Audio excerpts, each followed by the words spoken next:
করছি chemistry from home. আজকে আমরা আলোচনা করব রসায়ন বিজ্ঞানের অত্যন্ত গুরুত্বপূর্ণ একটি বিষয়, সমযোজী অণুর গঠন আকৃতি সংক্রান্ত ভিএসইপিআর থিওরি। তো এই সংক্রান্ত অর্থাৎ সমযোজী অণুর গঠন সংক্রান্ত আরও দুটো ভিডিও এর আগে আমি দিয়েছি। তো এই ভিডিও দেখার আগে সেগুলো একটু দেখে নিলে পরে তোমাদের বুঝতে সুবিধা হবে। তো চলো শুরু করা যাক। তো আজকে এই ভিডিওতে যেটা আলোচনা করা হবে সেটা হচ্ছে কি, ভিএসইপিআর থিওরির দুটো সূত্র আগের ভিডিওতে আছে, এখন তৃতীয়, চতুর্থ এবং পঞ্চম এই তিনটা সূত্র বিশেষত আমরা আলোচনা করব এবং সেই সংক্রান্ত বহু সংখ্যক উদাহরণ আমরা দেখব। তাহলে প্রথমেই আমাদের একটা সামনে প্রশ্ন কি, NH3 আছে এবং NF3 আছে। তো NH3 গঠন, NF3 গঠন এবং তাদের বন্ধন কোণ সংক্রান্ত একটু আলোচনা করব এবং তারপরে আমরা তৃতীয় সূত্র জানব। তাহলে NH3 গঠন কীরকম সেটা কিন্তু আমরা আগেই দেখেছি। এখানে কেন্দ্রীয় পরমাণু নাইট্রোজেন, যার বাইরের কক্ষে নিজস্ব ইলেকট্রন 5, 3টা হাইড্রোজেনের সঙ্গে 3টা বন্ধন গঠন করার জন্য সে পেয়েছে আরও 3খানা ইলেকট্রন। মোট ইলেকট্রন হয়ে গেল 8টা, অর্থাৎ ইলেকট্রন পেয়ার হয়ে গেল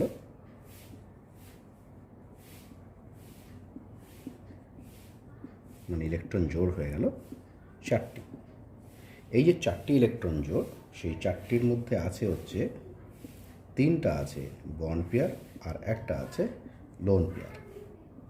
তাহলে এই বিষয়টা আমরা কিন্তু আগের ভিডিওতে আলোচনা করেছি, তোমরা আগেটা দেখে নিলে বুঝতে পারবে। তাহলে যেহেতু টোটাল 4টি ইলেকট্রন জোড় আছে, তাহলে এর গঠন আকৃতি কীরকম হবে সেটা এখান থেকে প্রথমে ভাববো। এইখান থেকে 4টি ইলেকট্রন জোড় যদি কেন্দ্রীয় পরমাণুর বহিস্থ কক্ষে থাকে, তাহলে গঠন আকৃতি হওয়ার উচিত হচ্ছে চতুস্তলকীয়, অর্থাৎ এখানে নাইট্রোজেন থাকলো যদি থাকে, তাহলে 4টা ইলেকট্রন জোড় একটা এই দিকে বিন্যস্ত থাকবে, একটা এই দিকে, একটা এই দিকে, একটা এই দিকে বিন্যস্ত থাকার কথা। কিন্তু এই দিকটায় হয়তো হাইড্রোজেন পরমাণু একটা আছে, এখানে একটা হাইড্রোজেন পরমাণু আছে, এখানে একটা হাইড্রোজেন পরমাণু আছে, আর এদিকটায় আছে কি একটা নিঃসঙ্গ ইলেকট্রন জোড় ভাবলাম আছে। তাহলে এই গঠনাকৃতি কিন্তু চতুস্থলকীয় না হয়ে গেল কি, হয়ে গেল হচ্ছে পিরামিড আকৃতি।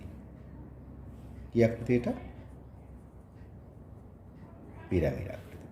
এবার এর বন্ধন কোণ, যেহেতু প্রথমে চতুস্থলকীয় ভেবেছি, তাহলে বন্ধন কোণ কিন্তু হওয়ার কথা ছিল কিন্তু 109 ডিগ্রি 28 মিনিট। কিন্তু দেখা গেছে এর বন্ধন কোণ হয় কত, হয় হচ্ছে 107.3 ডিগ্রি। এটা কিন্তু এখানে হয়।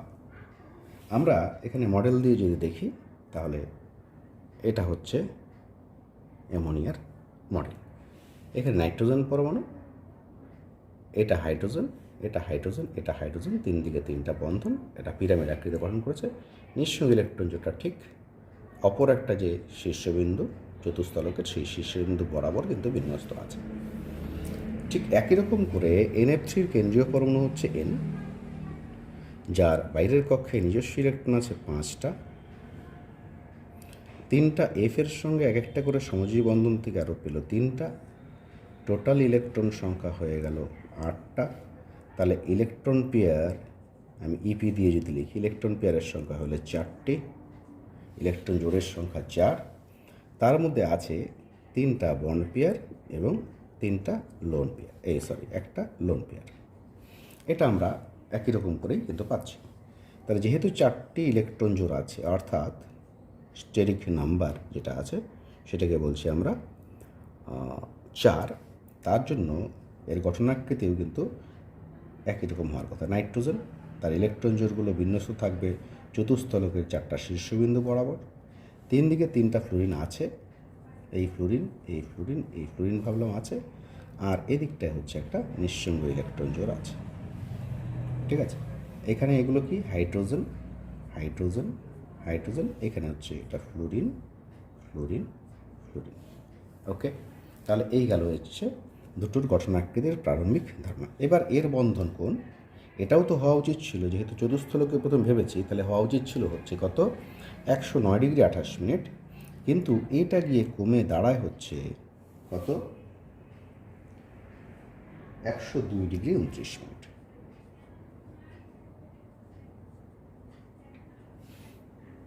তাহলে প্রশ্ন হচ্ছে, এখানে বন্ধন কোণ 109°28' থেকে কমে হলো 107.3°। এখানে বন্ধন কোণ 109°28' থেকে কমে হলো হচ্ছে 102°29'। এবার প্রশ্ন হচ্ছে কেন এখানে বেশি কমলো, এখানে কেন কম কমলো? এর উত্তর আমরা পেয়ে যাব হচ্ছে VSEPR থিওরির তৃতীয় সূত্র থেকে। আমরা এখানে NF3 গঠনটাও এখানে একটা মডেল নিয়ে নিচ্ছি, ত্রিমাত্রিক মডেল। পরিষ্কার? এবার আমরা তৃতীয় সূত্র জানার আগে কেন এটা কমলো সেটা একটু জেনে নিই। তাহলে অ্যামোনিয়া যে আছে তার ক্ষেত্রে HNH বন্ধন কোণ 107.3°। NF3 আছে, তার FNF বন্ধন কোণ হচ্ছে 102°29'। কেন সেটা হচ্ছে সেই কারণে যাচ্ছে। এখানে হাইড্রোজেন এবং নাইট্রোজেনের মধ্যে নাইট্রোজেনের কিন্তু তড়িৎ ঋণাত্মকতা বেশি। ফলে এমনি নর্মালি সমযোজী বন্ধন যদি কোনোটা থাকে, তাহলে সেই সমযোজী বন্ধনের ইলেকট্রন জোড় কিন্তু এই যে দুটো পরমাণুর মধ্যে সমযোজী বন্ধনটা আছে তাদের ঠিক মাঝে থাকার কথা। কিন্তু তড়িৎ ঋণাত্মকতা নাইট্রোজেনের বেশি হওয়ার জন্য এই ইলেকট্রন জোড়টা কিন্তু নাইট্রোজেনের দিকে সরে আসবে। একই রকম করে এই ইলেকট্রন জোড়টাও নাইট্রোজেনের দিকে সরে আসবে। একই রকম করে এই ইলেকট্রন জোড়টাও নাইট্রোজেনের দিকে সরে আসবে। ফলে নাইট্রোজেনের দিকে সরে আসার জন্য এখানে আমি মডেল থেকে দেখে নিচ্ছি, ইলেকট্রন জোড়টা আগে থাকার কথা ছিল এই জায়গাটায়, মাঝখানটায়, চলে আসবে কোথায়, এইখানটায়। এখানেও তাই, এখানে থাকার কথা ছিল, চলে আসবে এইখানটায়। এখানেও তাই, এইখানে মাঝখানে থাকার কথা ছিল, চলে আসবে এইখানটায়। এবার দেখো, যখন ইলেকট্রন জোড়গুলো এই মাঝখানে ছিল, তখন এই বন্ধন ইলেকট্রন জোড়গুলোর দূরত্ব কিন্তু বেশি হতো যদি থাকতো। কিন্তু কেন্দ্রীয় পরমাণুর তড়িৎ ঋণাত্মকতা বেশি হওয়ার জন্য সেই ইলেকট্রন জোড়গুলো কিন্তু অনেকটাই কেন্দ্রীয় পরমাণুর দিকে সরে আসার জন্য এদের দূরত্ব কিন্তু কমে গেল। আমরা জানি এই অণুর গঠন আমরা আগেও দেখেছি যে এখানে এই নিঃসঙ্গ ইলেকট্রন জোড় যেখানে আছে উপরে, সেখানের থেকে এই বন্ধন জোড়গুলোকে বিকর্ষণের জন্য কিন্তু বন্ধন কোণটা কমে যায়। আবার এরা নিজেরা এই বন্ধন জোড় নিজেদের যে বিকর্ষণ, তার জন্য কিন্তু বন্ধন কোণটা বাড়ানোর এরা চেষ্টা করে। যদিও এটা জোড়ালো থাকে জন্য বন্ধন কোণটা কিন্তু 109°28' থেকে কিছুটা হলেও কমে গেছে এখানে, কিন্তু এখানে কিন্তু খুব একটা কমতে পারছে না। কারণ দেখো, এখানে বন্ধন জোড়ের দূরত্ব কিন্তু যথেষ্ট কম হয়, এদের বিকর্ষণটাও মোটামুটি অনেকটাই শক্তিশালী হবে। ফলে বন্ধন কোণটা 109°28' থেকে কমে গিয়ে দাঁড়ায় কত, 107.3°তে দাঁড়ায়।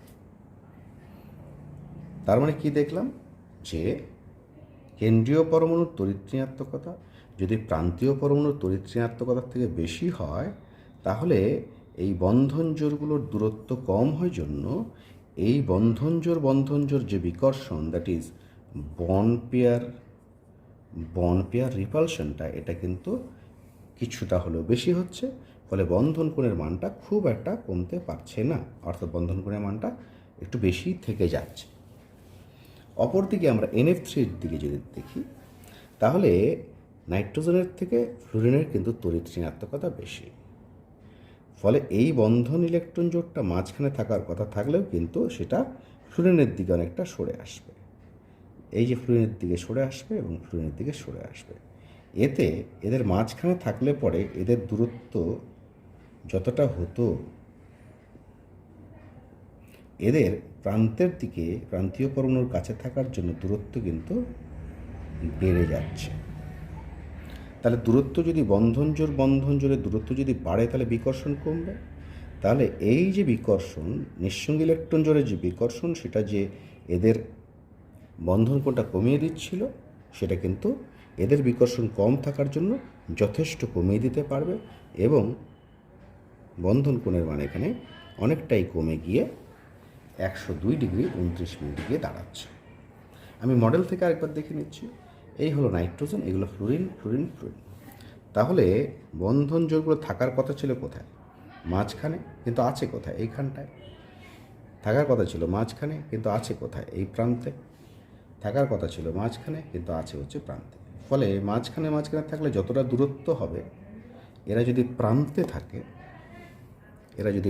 থাকে তাহলে দেখো দূরত্ব অনেকটাই বেশি। মাঝখানে থাকলে দূরত্ব যতটা হতো, প্রান্তে থাকলে দূরত্ব কিন্তু অনেকটাই বেশি হচ্ছে। ফলে এদের পারস্পরিক বিকর্ষণটা কম হচ্ছে। ফলে এই যে নিঃসঙ্গ ইলেকট্রন জোড়ের বিকর্ষণের ফলে এদের বন্ধন কোণটা 109°28' থেকে অনেকটাই কমে গিয়ে দাঁড়ায় কত? 102°29' গিয়ে দাঁড়ায়। তাহলে আমরা কি দেখতে পেলাম এখানে? দেখতে পেলাম কেন্দ্রীয় পরমাণুর থেকে যদি প্রান্তীয় পরমাণুর তড়িৎ ঋণাত্মকতা বেশি হয়, তাহলে বন্ধন জোড়গুলো প্রান্তীয় পরমাণুর দিকে সরে যাওয়ার জন্য এদের বিকর্ষণ কম হয়, মানে বন্ধন জোড় বিকর্ষণ কম হয়। ফলে বন্ধন কোণ কিন্তু এদের বন্ধন কোণ কিন্তু যথেষ্ট কমে যায়, কারণ এই নিঃসঙ্গ ইলেকট্রন জোড়ের বিকর্ষণের জন্য। তাহলে এবার আমরা তৃতীয় সূত্রটা দেখে নিচ্ছি। এখন তৃতীয় সূত্রটা। ভিএসইপিআর থিওরির তৃতীয় সূত্রে বলেছে যে কেন্দ্রীয় পরমাণুর সঙ্গে যুক্ত অন্য পরমাণুগুলির, মানে যে প্রান্তীয় পরমাণুগুলো আছে সেগুলোর তড়িৎ ঋণাত্মকতার পার্থক্যের ওপর দুটি বন্ধন জোড়ের মধ্যে বিকর্ষণের মাত্রা নির্ভরশীল।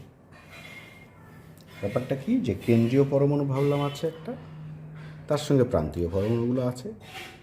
তাহলে এর এবং এর তড়িৎ ঋণাত্মকতার যে পার্থক্য, তার উপরে কিন্তু বন্ধন জোড়গুলোর মধ্যে যে বিকর্ষণ, সেটা কিন্তু অনেকটা নির্ভরশীল। তারপরে বলছে কেন্দ্রীয় পরমাণুর তড়িৎ ঋণাত্মকতা প্রান্তীয় পরমাণুর থেকে বেশি হলে, যেমন অ্যামোনিয়ার ক্ষেত্রে দেখেছি, নাইট্রোজেন কেন্দ্রীয় পরমাণু, হাইড্রোজেনগুলো হচ্ছে প্রান্তীয় পরমাণু। তাহলে নাইট্রোজেনের তড়িৎ ঋণাত্মকতা যে প্রান্তীয় পরমাণু হাইড্রোজেন তার থেকে বেশি। তো সেটা হলে কি হবে? প্রান্তীয় পরমাণুর থেকে বেশি হলে বন্ড পেয়ারগুলি, মানে বন্ধন জোড়গুলি কেন্দ্রীয় পরমাণুর দিকে সরে যায়। আমরা দেখেছি এই ক্ষেত্রে ইলেকট্রন জোড়গুলো মাঝখানে না থেকে একদম প্রান্তের দিকে, কেন্দ্রীয় পরমাণুর দিকে সরে যায়। ফলে তাদের কি হয়? দূরত্ব, বন্ড পেয়ারের দূরত্ব কম হয়। ফলে কি হবে? বন্ড পেয়ার বিকর্ষণ বাড়বে এবং বন্ধন কোণের মান তুলনামূলকভাবে বেশিই থাকবে। বেশি বলতে নর্মালি যে 109°28' ভেবেছিলাম তার থেকে বেশি না, যতটা কমার কথা ছিল তার থেকে একটু কম কমবে, মানে বেশি থেকে যায়। অপরদিকে কি বলছে? কিন্তু প্রান্তীয় পরমাণুর তড়িৎ ঋণাত্মকতা বেশি হলে, যেমন আমরা কার ক্ষেত্রে দেখেছি? NF3 ক্ষেত্রে কেন্দ্রীয় পরমাণু নাইট্রোজেন, ফ্লোরিন হচ্ছে প্রান্তীয় পরমাণু। তো এই ক্ষেত্রে কি বলছে? কেন্দ্রীয় পরমাণু থেকে প্রান্তীয় পরমাণু তড়িৎ ঋণাত্মকতা বেশি হলে বন্ড পেয়ার দূরত্ব বেশি হয়। কারণ কি? কারণ এখানে বন্ড পেয়ারগুলো মাঝখানে থাকার কথা ছিল, কিন্তু এর তড়িৎ ঋণাত্মকতা বেশি হলে সেগুলো প্রান্তের পরমাণুর দিকে সরে যাবে, ফলে দূরত্ব বেশি হবে এবং বিকর্ষণ কী হবে? কম হয়। ফলে বন্ধন কোণের মান কম হয়। মানে এখানে এরা নিজেরা যেহেতু বিকর্ষণ করতে পারছে না, ফলে যথেষ্ট এর দ্বারা বিকর্ষিত হয়ে যথেষ্ট চেপে যাবে।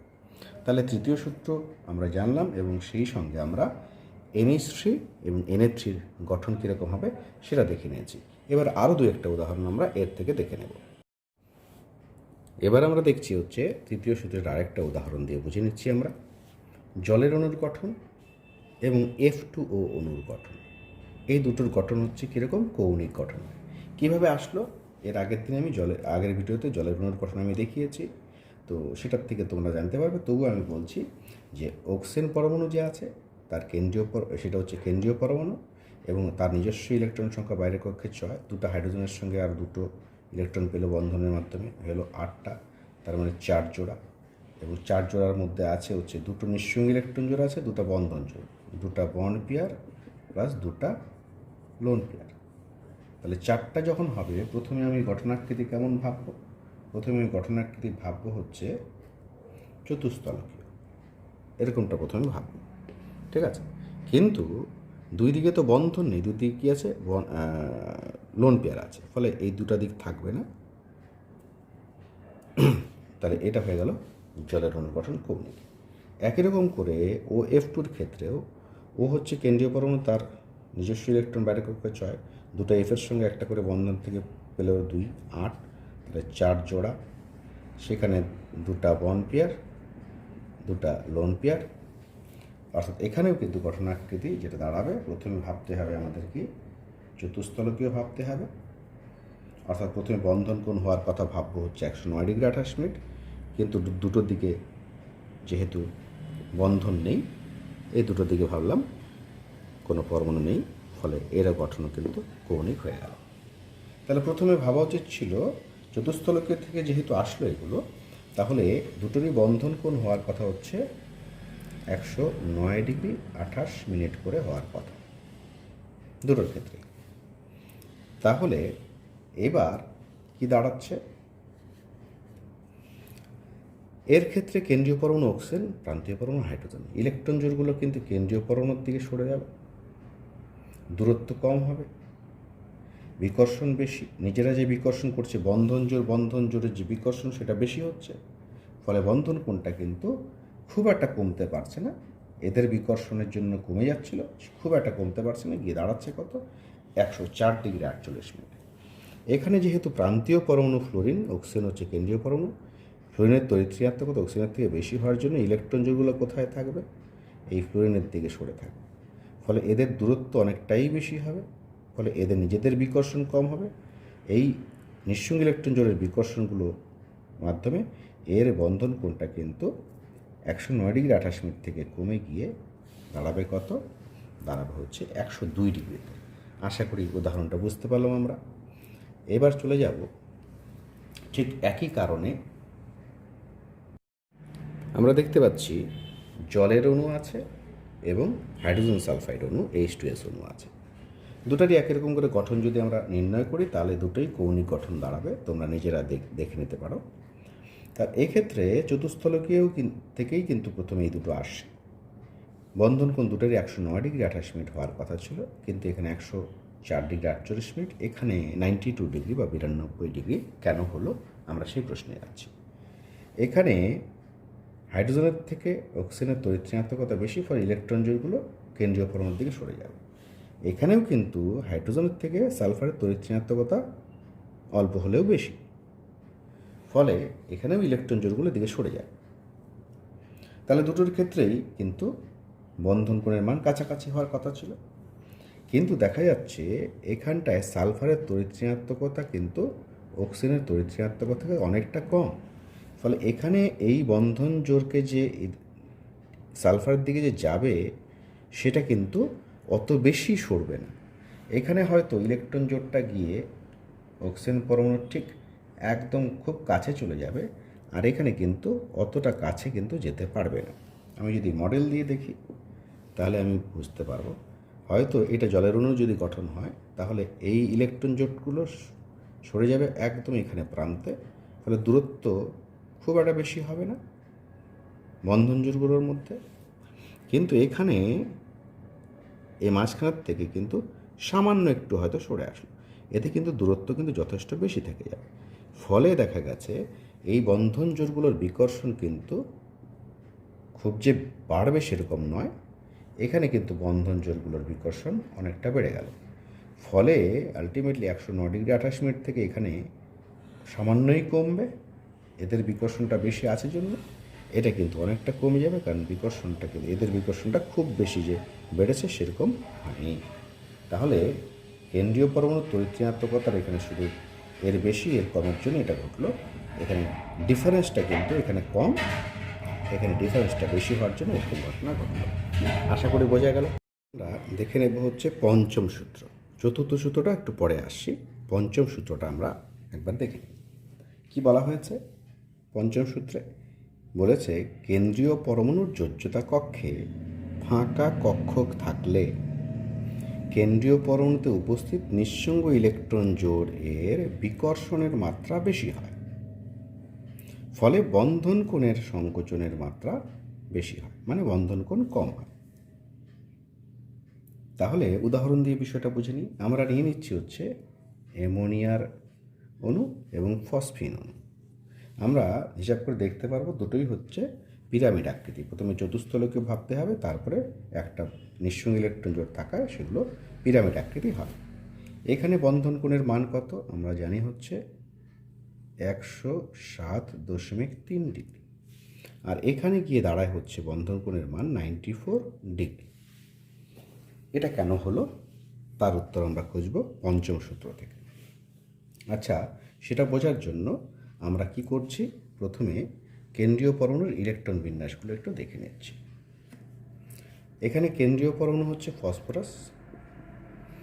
তাহলে ফসফরাসের পরমাণু ক্রমাঙ্ক হচ্ছে 15, তার ইলেকট্রন বিন্যাস হচ্ছে 1s2 2s2 2p6 3s2 3p3। এখানে 3 নম্বর কক্ষ যেহেতু আছে, তার আরেকটা উপকক্ষ 3D কিন্তু থাকবে, সেখানে ইলেকট্রন থাকবে না, 3D 0। এখানে কেন্দ্রীয় পরমাণু হচ্ছে কি নাইট্রোজেন। তাহলে এর ইলেকট্রন বিন্যাস পরমাণু ক্রমাঙ্ক 7, তাহলে 1s2 2s2 2p3।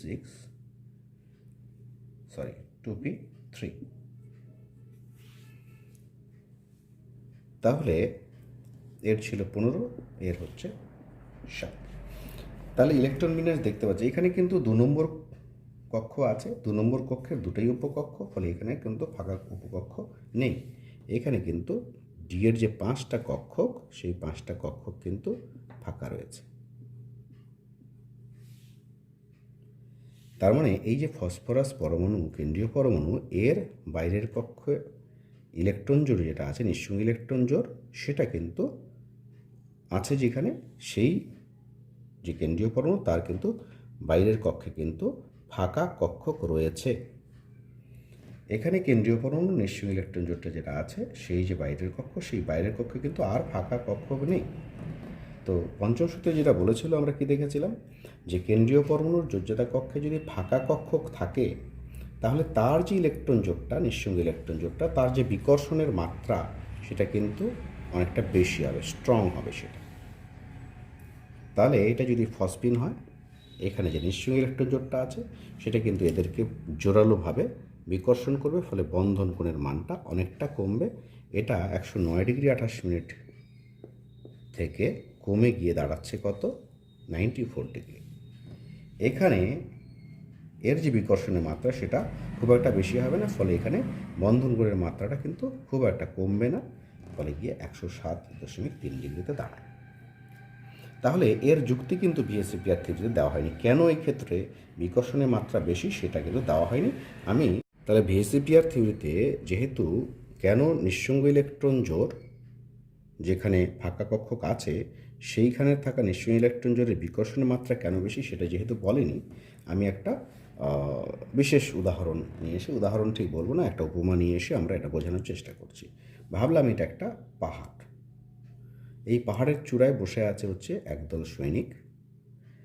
সে কিন্তু বা সেই সৈনিক কিন্তু এই নিচে যে অন্যান্য যারা আছে তাদেরকে, বিপক্ষ দলের এদেরকে এখান থেকে বন্দুক দিয়ে গুলি করছে বা অন্য কোনো অস্ত্র এখান থেকে ফেলছে। তাহলে এক্ষেত্রে এর নিঃসঙ্গ ইলেকট্রন জোড়টা কিন্তু একটা কক্ষকে আছে ঠিকই, কিন্তু সে সুযোগ পেলেই আশেপাশের আরও 2-1টা অবস্থান যেখানে ফাঁকা কক্ষক আছে, দাঁড়ানোর জায়গা আছে, সেখানে কিন্তু যেতে পারবে। ফলে এক্ষেত্রে কিন্তু এর কভারেজ এরিয়া যেটা আছে, যুদ্ধক্ষেত্রে যে কভারেজ এরিয়া, সেই কভারেজ এরিয়াটা বেশি হবে। এখানে কিন্তু একটাই অবস্থান, সে এক জায়গার থেকে যুদ্ধটা করতে হবে, ফলে এখানে কিন্তু তার কভারেজ এরিয়াটা কিন্তু কম হবে। ফলে এখানে যেহেতু বেশ কটা জায়গায় থেকে সে বিকর্ষণ করতে পারছে, ফলে এই ক্ষেত্রে কিন্তু বিকর্ষণের মাত্রাটা বেশি হবে।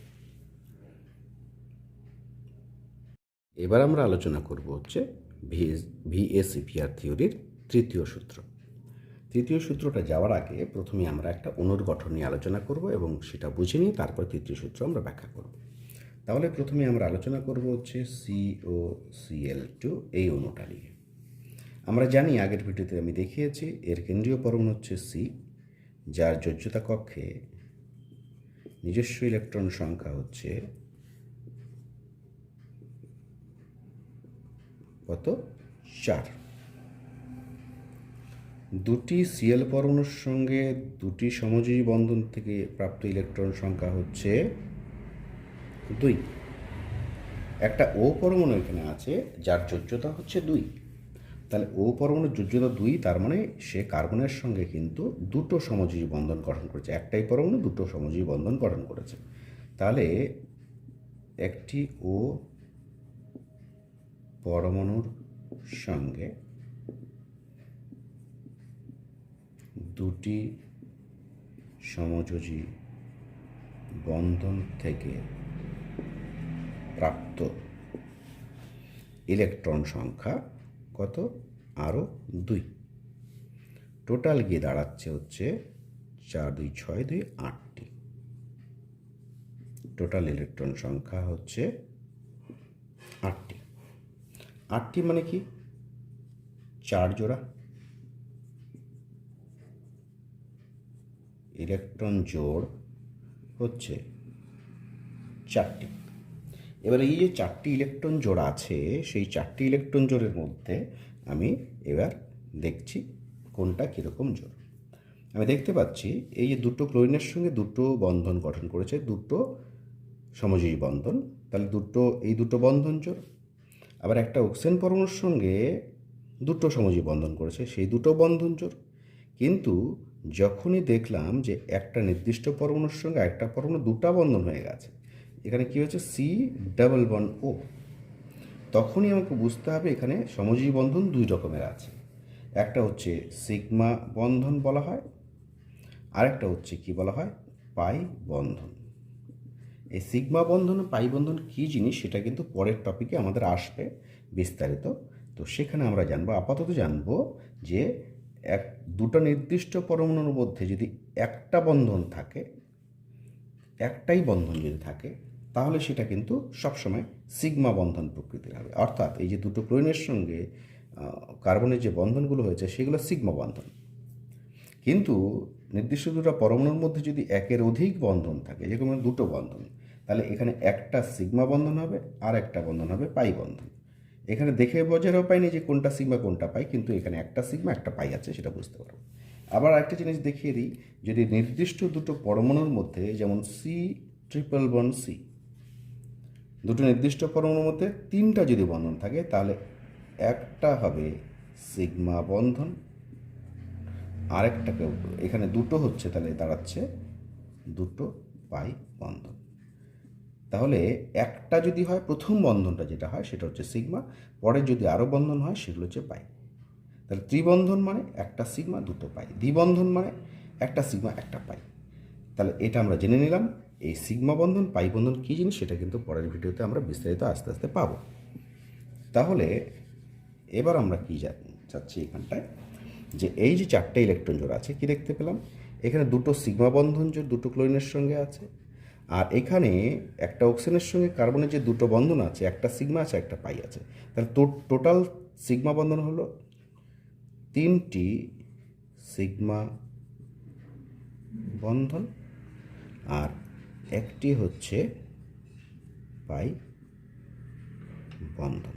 এই টোটাল 4টা। এবার এখানে আসবে হচ্ছে অণুর গঠনাকৃতি নির্বাচনে কিন্তু পাই বন্ধনের কোনো ভূমিকা থাকে না সরাসরি, থাকে ভূমিকা অন্যভাবে, ইনডাইরেক্টলি থাকে, ডাইরেক্টলি কোনো ভূমিকা থাকে না।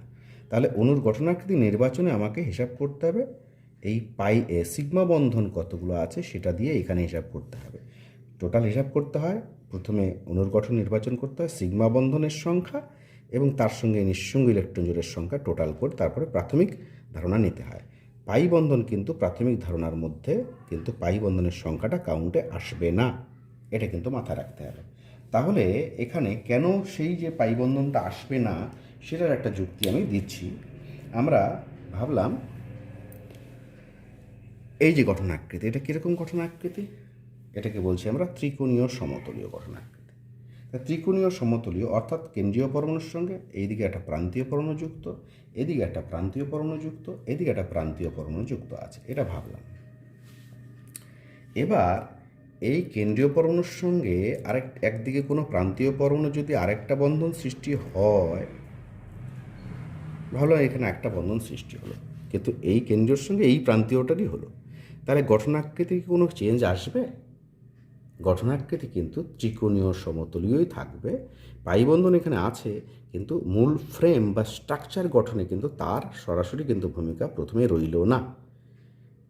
পরিষ্কার হলো? তাহলে সরাসরি পাই বন্ধনের কিন্তু অণুর গঠন নির্বাচনের ক্ষেত্রে ভূমিকা নেই, অর্থাৎ পাই বন্ধনের সংখ্যাটা বাদ দিয়ে মোট এই সিগমা বন্ধন যে জোড়ের সংখ্যা, সেই সিগমা বন্ধন জোড়ের সংখ্যা দিয়ে আমাদের কিন্তু হিসাব করতে হবে। তাহলে এখানে 4টি ইলেকট্রন জোড়, 3টা হচ্ছে সিগমা বন্ধন জোড় আমরা বলবো, আর এইটা হচ্ছে পাই বন্ধন জোড় আমরা বলবো। তাহলে 3টা দিয়ে গঠন আমরা ভাববো। তা 3টা দিয়ে যখন গঠন ভাবছি আমরা, 3টা দিয়ে গঠন ভাবলে কীরকম হয়? ত্রিকোণীয় সমতুল্য, অর্থাৎ কার্বন এখানে থাকবে, এদিকে একটা ক্লোরিন, এদিকে একটা ক্লোরিন, এবং এদিকে একটা কিন্তু অক্সিজেন থাকার কথা, এবং সেটা আছে। এই অক্সিজেনের প্রথমে আমরা যেটা ভাববো, অক্সিজেনের সঙ্গে কিন্তু কার্বনের আরেকটা বন্ধন কিন্তু আছে, এটা হচ্ছে পাই বন্ধন আমি ধরে নিলাম।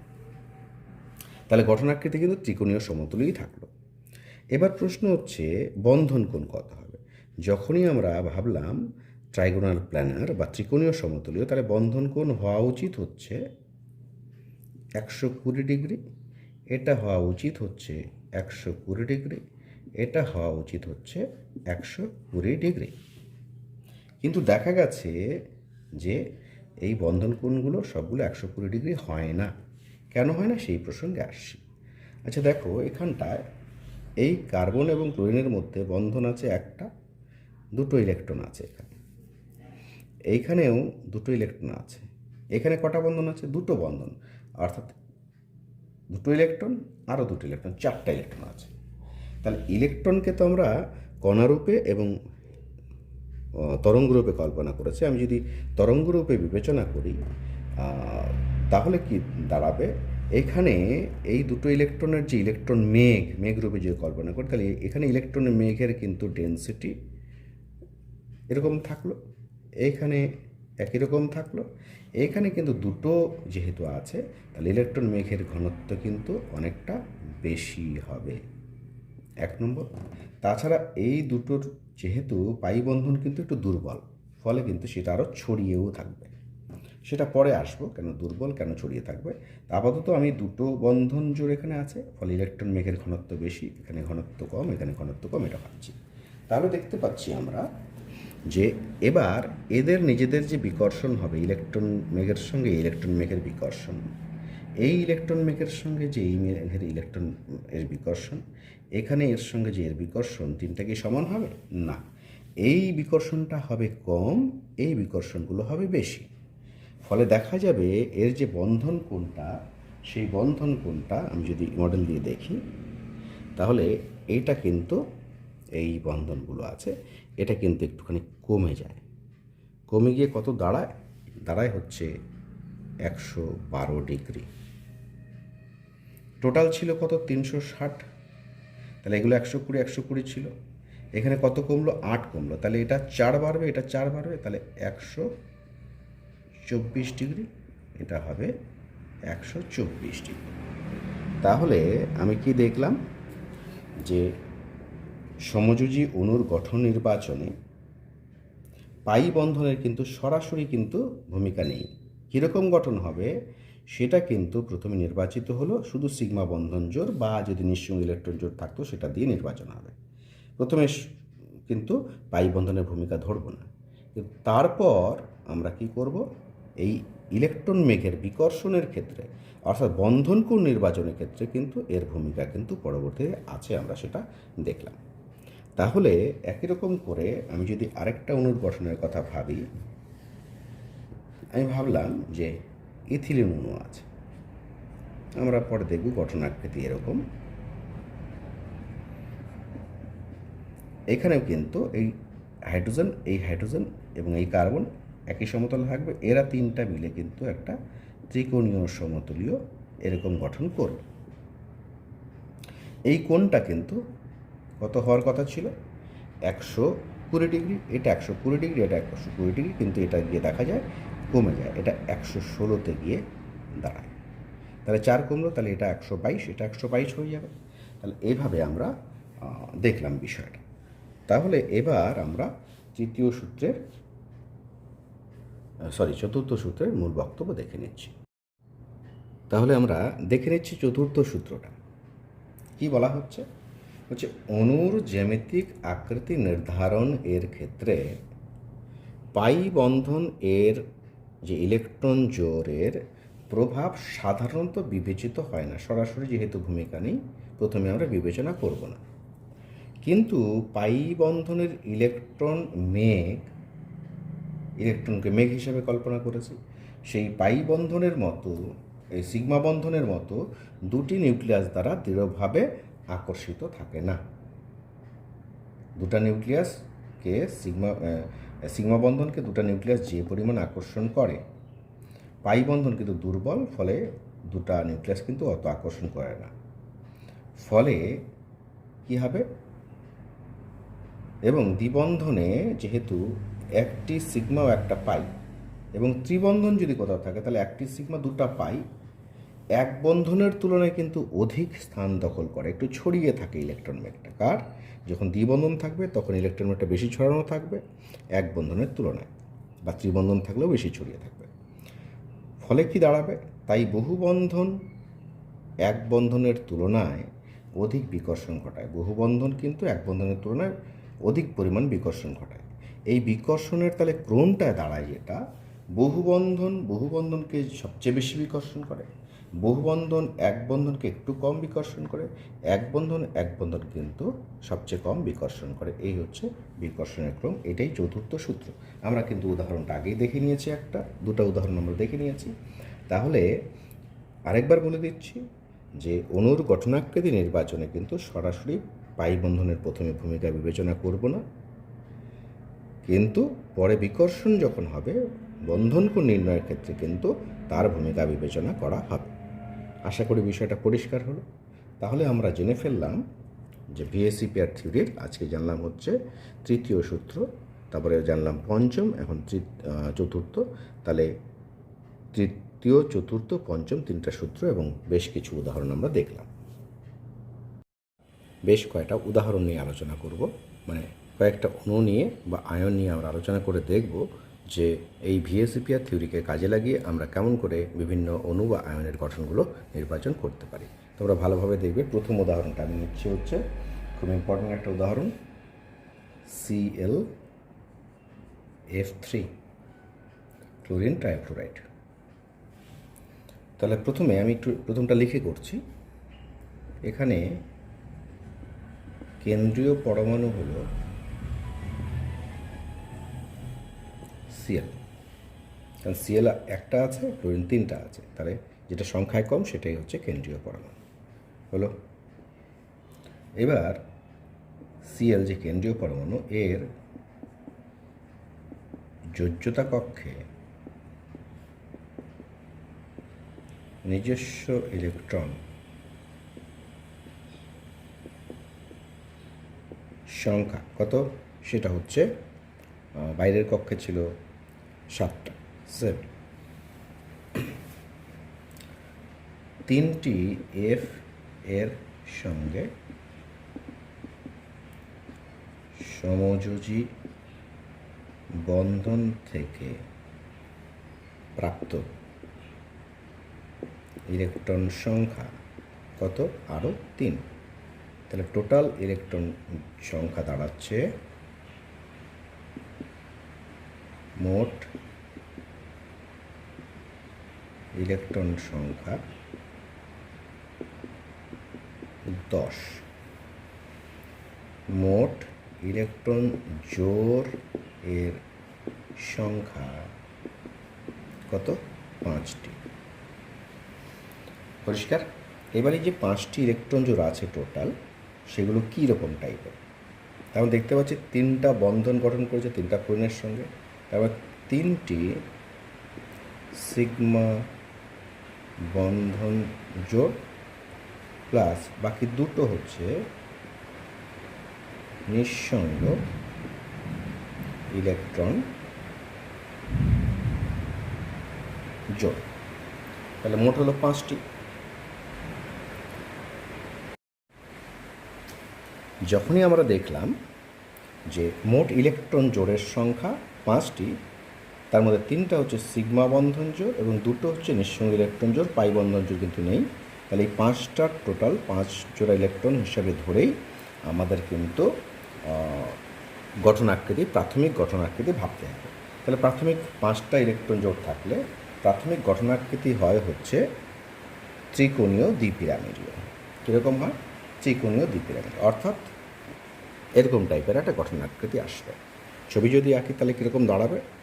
তাহলে এখানে সিএল পরমাণু আছে, ইলেকট্রন জোড়গুলোর বিন্যাস হবে, একটা হচ্ছে এদিকটায় যদি হয়, একটা হবে এদিকটায় এবং একটা হবে এদিকটায়। গেল, এগুলো ইলেকট্রন জোড়গুলোর বিন্যাস। এদিকে পরমাণু আছে কি নেই পরে সেটা দেখছি। আর এই 3টা হচ্ছে একটা সমতলে থাকছে, এরকম এই 3টার কথা বলছি আমি। আর 2টো ইলেকট্রন জোড় বিন্যস্ত থাকবে এই দিকটায় এবং এই দিকটায়, এরকম গঠনাকৃতি হওয়ার কথা। এবার সবকটা তো বন্ধন জোড় নেই, অর্থাৎ সব দিকে কিন্তু পরমাণু নেই। 2টো দিকে আছে নিঃসঙ্গ ইলেকট্রন জোড় আর 3টা দিকে আছে বন্ধন, পরমাণু আছে 3 দিকে। এবার প্রশ্ন হচ্ছে কোন দিকে ইলেকট্রন জোড় থাকবে, নিঃসঙ্গ জোড় থাকবে কোন দিকে, কোন দিকে বন্ধন জোড় থাকবে, এবং সেই অনুযায়ী গঠনটা কিন্তু একটা পরিবর্তন আসবে। তাহলে প্রাথমিক 5টা ইলেকট্রন জোড় থাকার জন্য আমাদের কী ছিল, গঠনাকৃতি হওয়া উচিত ছিল হচ্ছে ত্রিকোণীয় দ্বিপিরামিডীয়, কিন্তু নিঃসঙ্গ ইলেকট্রন জোড় 2টো আছে জন্য গঠনাকৃতি পরিবর্তন হবে। এবার প্রশ্ন হচ্ছে কোন দিকে ইলেকট্রন জোড়গুলো, নিঃসঙ্গ ইলেকট্রন জোড়গুলো থাকবে।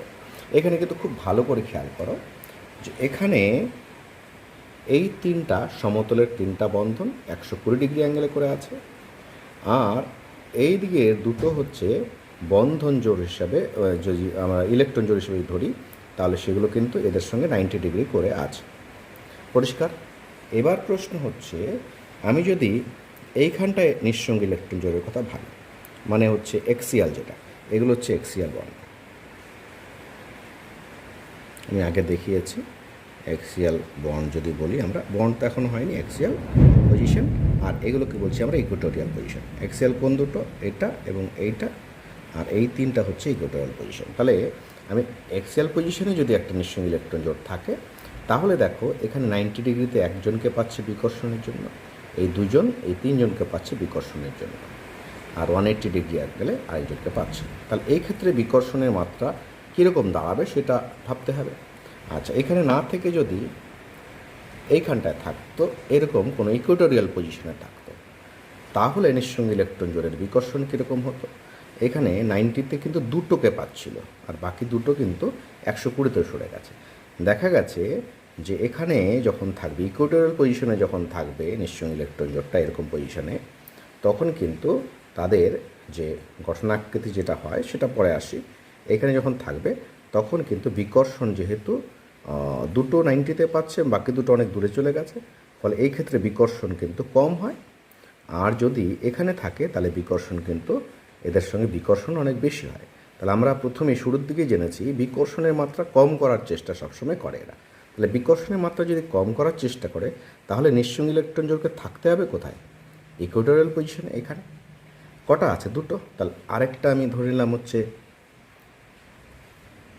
এটা, 2টো নিঃসঙ্গ ইলেকট্রন জোড় ধরলাম, 2টো ইকুয়েটোরিয়াল পজিশন 2টা ছিল। তাহলে এবার 3টা হচ্ছে, এই 3টা হচ্ছে বন্ধন জোড়। এখানে একটা আছে হচ্ছে এফ, এখানে একটা এফ, আর এই ইকুয়েটোরিয়াল পজিশনে একটা এফ আছে। তাহলে আলটিমেটলি এর গঠনাকৃতি কিন্তু দাঁড়িয়ে গেল টি আকৃতি। দেখো পরে বন্ধন করে আসছি আমরা টি আকৃতি। তাহলে এইটা থাকছে, এইটা থাকছে, আর এই 2টো আমি ভাবছি নিঃসঙ্গ ইলেকট্রন জোড়। তাহলে এখানে আমরা অরবিটালের মধ্যে নিঃসঙ্গ ইলেকট্রন জোড় দিয়ে দিচ্ছি। তাহলে আঁকার সময় গঠনাকৃতি আঁকবো এরকম। তাহলে এবার প্রথম হচ্ছে বন্ধন কোণ কীরকম হওয়ার কথা ছিল।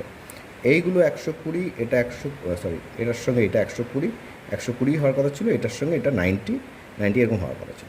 তাহলে আলটিমেটলি যেটা থাকলো বন্ধন, সেটা তো বন্ধন কোণ হিসাব করব। তাহলে এর সঙ্গে এর যখন হিসাব করব, তখন দেখো এই যে এরকম ব্যাপারটা দাঁড়াচ্ছে, এর সঙ্গে এটা কত? 90 হওয়ার কথা ছিল, কিন্তু দেখো এরকম জায়গাতে এরকম জায়গাতে, মানে আমি যদি দেখি এরকম জায়গাতে বা এরকম জায়গাতে নিশ্চয়ই ইলেকট্রন জোড় ছিল। নিশ্চয়ই ইলেকট্রন জোড়গুলো কিন্তু এরকমভাবে এদেরকে কিছুটা ঠেলে দেবে, অর্থাৎ এই নিশ্চয়ই ইলেকট্রন জোড় এদিকে কিছুটা ঠেলে দেবে, এই নিশ্চয়ই ইলেকট্রন জোড় এটাকে এদিকে কিছুটা ঠেলে দেবে। আলটিমেটলি এই টি এর এইখানে কিন্তু যেটা 90 ডিগ্রি অ্যাঙ্গেল, 90 ডিগ্রি হওয়ার কথা ছিল, সেটা কিন্তু কিছুটা কমে যাবে। তাহলে এই কোণটা হচ্ছে 90 হওয়ার কথা ছিল, কিন্তু সেটা 90 ডিগ্রি এর কিছুটা কম হবে। কত হবে সেটা কিন্তু আমাদের মনে রাখতে হবে, এটাও 90 একটু কম হবে। তাহলে আলটিমেটলি আমরা কিন্তু এভাবে ClH3 গঠন যেটা পেলাম সেটা হচ্ছে টি আকৃতি, এরকমভাবে দেখছি টি। পরিষ্কার হলো? তাহলে আমরা এখান থেকে যেটা জানলাম সেটা একটুখানি লিপিবদ্ধ করে নিই, অর্থাৎ অণুর গঠনাকৃতি নির্বাচনের ক্ষেত্রে স্টেপসগুলো কী কী সেগুলো আমি এক এক করে দেখিয়ে দিচ্ছি। তাহলে এই VSEPR থিওরি থেকে কি করে আমরা অণু বা আয়নের গঠনাকৃতি নির্বাচন করব তার যে কয়েকটা স্টেপ, সেই স্টেপগুলো আমি এক এক করে এখানে দেখাচ্ছি। এগুলো কিন্তু বইতে পাবে না, এগুলো আমি নিজের থেকে তৈরি করে তোমাদের দিচ্ছি, তোমরা নোট করেও নিতে পারো, তাহলে সুবিধা হবে স্টেপসগুলো মেনটেন করতে। তাহলে প্রথমে কি করতে হবে, অণু বা আয়নটির কেন্দ্রীয় পরমাণু নির্ধারণ করতে হবে। কীভাবে কেন্দ্রীয় পরমাণু নির্ধারণ করতে হয় তার নিয়ম আমি আগেই দেখিয়েছি। সেকেন্ড কী করতে হবে, কেন্দ্রীয় পরমাণুর যোজ্যতা কক্ষের মোট ইলেকট্রন জোড়ের সংখ্যা নির্ণয় করতে হবে। টোটাল ইলেকট্রন জোড় কটা ওর মধ্যে বাইরের কক্ষে আছে। তারপরে সেই ইলেকট্রন জোড় যেটা কটা বেরলো সেগুলোকে এইভাবে ডিভিশন করতে হবে, সিগমা বন্ধন জোড় কটা, পাই বন্ধন জোড় কটা, নিঃসঙ্গ ইলেকট্রন জোড় কটা, এইভাবে ডিভিশন করতে হবে। সবগুলোই সব ক্ষেত্রে পাওয়া যাবে এরকম নেই, কোনোটা হয়তো সবগুলোই সিগমা বন্ধন জোড় থাকতে পারে, কোনটা হয়তো সিগমা বন্ধন জোড় তার সঙ্গে পাই বন্ধন জোড় থাকতে পারে, নিঃসঙ্গ ইলেকট্রন জোড় না থাকতে পারে, কোনটা হয়তো সিগমা বন্ধন জোড়ের সঙ্গে হয়তো নিঃসঙ্গ ইলেকট্রন জোড় আছে, পাই বন্ধন জোড় না থাকতে পারে, কিন্তু এইভাবে ডিভিশন করে নেওয়া। এরপরে 4 নম্বর স্টেপে সিগমা বন্ধন জোড় এবং নিঃসঙ্গ ইলেকট্রন জোড়, এই সিগমা বন্ধন জোড় এবং নিঃসঙ্গ ইলেকট্রন জোড়টা সেইটার মোট সংখ্যা হিসাবে প্রাথমিক গঠন নির্ধারণ করতে হবে। এখানে পাই বন্ধনের কিন্তু হিসাবটা ধরতে হবে না প্রাথমিক গঠন নির্ধারণের ক্ষেত্রে। তারপরে সেই উপযুক্ত অবস্থানে নিঃসঙ্গ ইলেকট্রন জোড়ের অবস্থান ধরে নিতে হবে, তারপর সঠিক গঠনাকৃতি আমরা পাবো এবং বন্ধন কোণ কিন্তু সেখান থেকে নির্ধারণ করতে হবে। তাহলে প্রথমে এই মোট সিগমা বন্ধন জোড় এবং নিঃসঙ্গ ইলেকট্রন জোড় থাকে সেগুলো নিয়ে প্রাথমিক গঠন ভাববো। তারপরে কোথায় নিঃসঙ্গ ইলেকট্রন যারা আছে সেটা উপযুক্ত একটা অবস্থান, যাতে বিকর্ষণ সবচেয়ে কম হয় সেরকম অবস্থানে নিঃসঙ্গ ইলেকট্রন জোড় থাকবে, সেই অবস্থায় নিঃসঙ্গ ইলেকট্রন জোড় ভাবলে পরে ফাইনাল কী থেকে গেল সেই অনুসারে আমাকে কিন্তু উপযুক্ত যে ফাইনাল গঠনটা সেটাকে পেতে আমরা পাবো, এবং শেষে সেখান থেকে কিন্তু বন্ধন কোণ কতটা কমলো বা কী হলো সেটা কিন্তু আমরা পেয়ে যাব।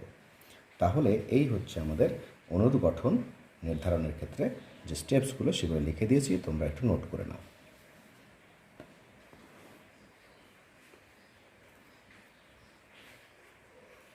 আচ্ছা, এবার এই স্টেপসগুলোর উপর ভিত্তি করে আমি আরেকটা আয়নের গঠন দেখাচ্ছি, তোমরা লিখে নিয়েছো নিশ্চয়ই। আমি স্টেপসগুলো মুছে দিচ্ছি, আমি এখানটায় এই পাশটা একটু গঠনগুলো দেখাচ্ছি।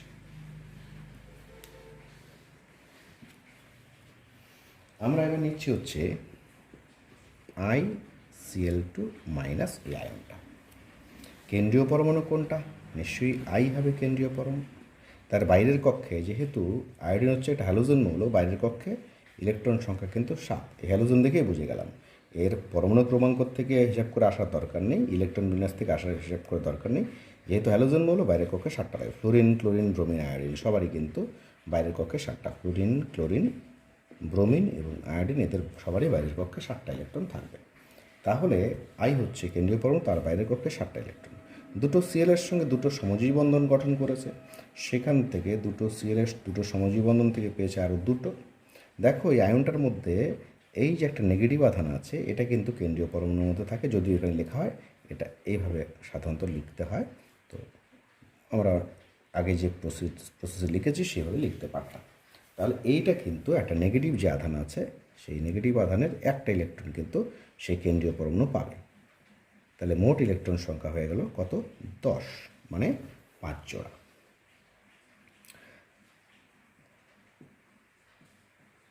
5 জোড়। ঠিক আছে, ইলেকট্রন জোড়ের সংখ্যা 5। এইবার বন্ধন জোড়ের সংখ্যা কত?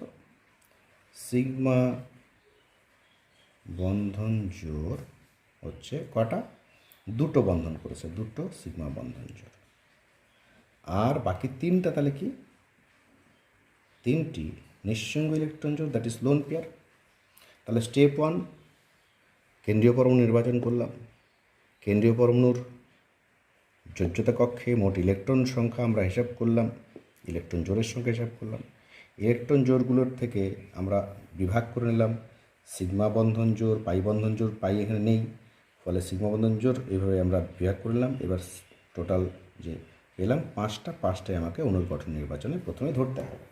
তাহলে প্রাথমিক 5 জোড়া ইলেকট্রন থাকলে প্রাথমিক গঠন কীরকম হয়? প্রাথমিক গঠন হয় হচ্ছে ত্রিকোণীয় দ্বিপিরামিড। অর্থাৎ এখানে কেন্দ্রীয় পরমাণু যেহেতু ICl2- ছিল, I ছিল কেন্দ্রীয় পরমাণু, এর এদিকে যদি একটা ইলেকট্রন জোড় থাকে, এদিকে একটা থাকবে এবং এদিকে একটা থাকবে, তিনটা হচ্ছে একটা ত্রিকোণীয় সমতলীয় তৈরি করবে। আচ্ছা, একটা বন্ধন জোড় থাকবে, ইলেকট্রন জোড় থাকবে এদিকে, একটা ইলেকট্রন জোড় থাকবে এদিকে। এবার প্রশ্ন হচ্ছে, আমরা আগেই দেখেছি ইলেকট্রন জোড়, এখানে নিশ্চয়ই ইলেকট্রন জোড় কটা আছে? 3টা লোন পেয়ার ছিল। 3টা লোন পেয়ার থাকবে কি ইকুয়েটোরিয়াল পজিশনে? এইখানে থাকবে একটা ইলেকট্রন জোড়, নিঃসঙ্গ ইলেকট্রন জোড়। এইখানে থাকবে একটা, আর এইখানে থাকবে একটা নিঃসঙ্গ ইলেকট্রন জোড়। তাহলে আলটিমেটলি এইখানে একটা ক্লোরিন পরমাণু, এখানে একটা ক্লোরিন পরমাণু থাকবে, আর একটা নেগেটিভ আধান যেটা এই আয়ের মধ্যে থাকবে। এখানে নেগেটিভ চার্জ দিতে পারি, অথবা আমরা এটাকে কী করতে পারি, এরকম করে থার্ড ব্র্যাকেট দিয়ে গোটাটাকে বাইরে মাইনাস দিতে পারি। তাহলে এটা কীরকম হয়ে গেল? সরল রৈখিক। এবার ইকুয়েটোরিয়াল পজিশনে যারা ছিল তারা কিন্তু বিকর্ষণ ঠিকই করবে, এদেরকে বেশি করে বিকর্ষণ করবে, কিন্তু বিকর্ষণের ফলে বন্ধন কোণের কোনো পরিবর্তন হবে না। এরকম ছিল, এটা আমরা দেখেছি। এবার এটা নেই, এটা নেই, এটা নেই। তাহলে এইখানে এই জায়গাগুলোতে এদিক থেকে ঠেলবে একে, এদিক থেকে ঠেলবে, এদিক থেকে ঠেলবে, ফলে এ কোনো দিকে কি সরবে? সরবে না। এটাকেও ঠেলবে, এটাকেও ঠেলবে, এটাকেও ঠেলবে, সরবে না। তাহলে আলটিমেটলি পিওরলি সরল রৈখিক হয়ে যাবে এবং কোণ থাকবে কত? এদের মধ্যে 180 ডিগ্রি কোণ কিন্তু বর্তমান থাকবে। এদের মধ্যে এদের কোণ হচ্ছে 180 ডিগ্রি। তাহলে এভাবে আমরা অণুর গঠনাকৃতি বা আয়নের গঠনাকৃতি নির্বাচন করি। আরও কিছু উদাহরণ পরে আমরা পরের ভিডিওতে দেব, তোমরা দেখে নেবে। আশা করি বিষয়গুলো বোঝা গেল। যদি ভিডিওটি ভালো লেগে থাকে এবং তোমরা বুঝতে পারো, তাহলে কমেন্ট করে অবশ্যই জানাবে এবং চ্যানেলটি সাবস্ক্রাইব করবে। ধন্যবাদ।